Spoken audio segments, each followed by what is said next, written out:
My name is Kelly, also known as Better Off Red, and here is your murder mystery recommendation on behalf of Tomfoolery the Pod.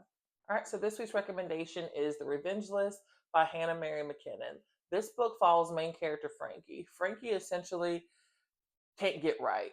She experiences a tragic loss when she's younger and just since then has a hard time being a productive member of society to the point where her father, who is also her boss, tells her if she doesn't go to anger management and deal with her situation, he's going to have to just make some drastic decisions in his life for his own peace and protection because he wasn't going to allow her to self destruct him and everyone around her.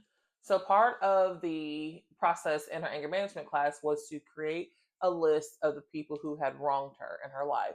When Frankie makes her list, it wasn't out of therapy compulsion.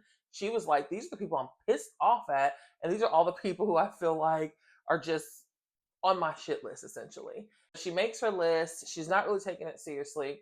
And as she leaves her anger management session for the night, she gets bumped into on the street, drops her bag, and eventually she realizes that her list is missing.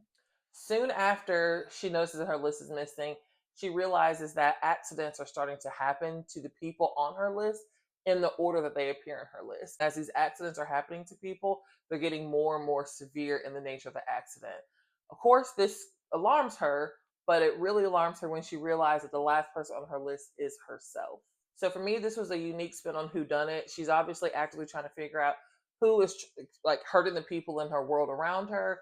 Of course, she's trying to do it quickly as she knows that as they're working through the list that she is potentially next. So in the book, we get to follow her as she's learning and growing through her grief and her anger while also realizing that the person she's hurting the most in this scenario is herself. And it's no more evident when she realized that the person who might get hurt next because of her list is quite literally herself. So that is your murder mystery recommendation this week. Happy reading.